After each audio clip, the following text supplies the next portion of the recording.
Councillor Janet Bolitho is Deputy Mayor of the City of Port Phillip, and Councillor Bolitho is heavily involved in local community issues and passionate about participation in community and civic life and the need to create more places where people can mix and enjoy community activities. Councillor Bolitho presided over the launch of the City of Port Phillip Tourism Strategy 2007-2010. And first of all, Councillor, great to see you once again. Great to see you, Mike. So what are the main aims of the new tourism strategy? Well, if I start from right where we are here in South Melbourne, one of our aims is to make it easier for people to get around and to make the connections between different attractors in the precinct. So here we're at South Melbourne Town Hall. We want to improve the connections with the South Melbourne market. But so more broadly, the tourism strategy is about understanding why people come, how they come, so we understand our visitors better than we do at the moment. And we also want to connect with anyone who's working in tourism, especially the peak bodies like Tourism Victoria and Cruising Victoria. So then how important is tourism for the City of Port Phillip? Well, it's underappreciated as a contributor to our economy in Port Phillip because everybody's in tourism. You know, if you've got a cafe or a milk bar, it's not just the people who are directly in tourism industries that are part of the tourism industry. So how does tourism impact on small business?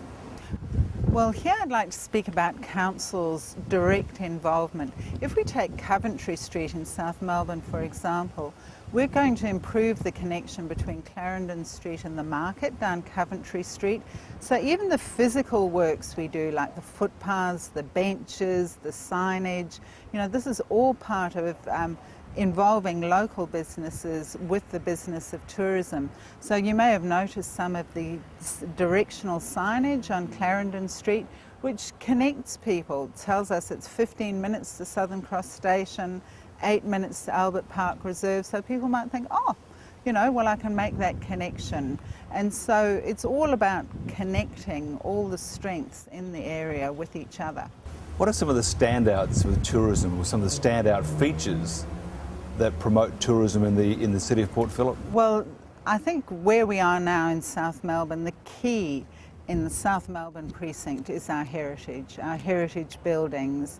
You know, they're so fantastic and perhaps underappreciated, under-celebrated.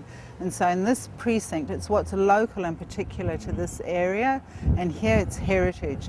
But I think another key thing is the ease of getting around, whether you're walking, cycling or going by tram. So not just for interstate and overseas visitors, but even for people in Melbourne.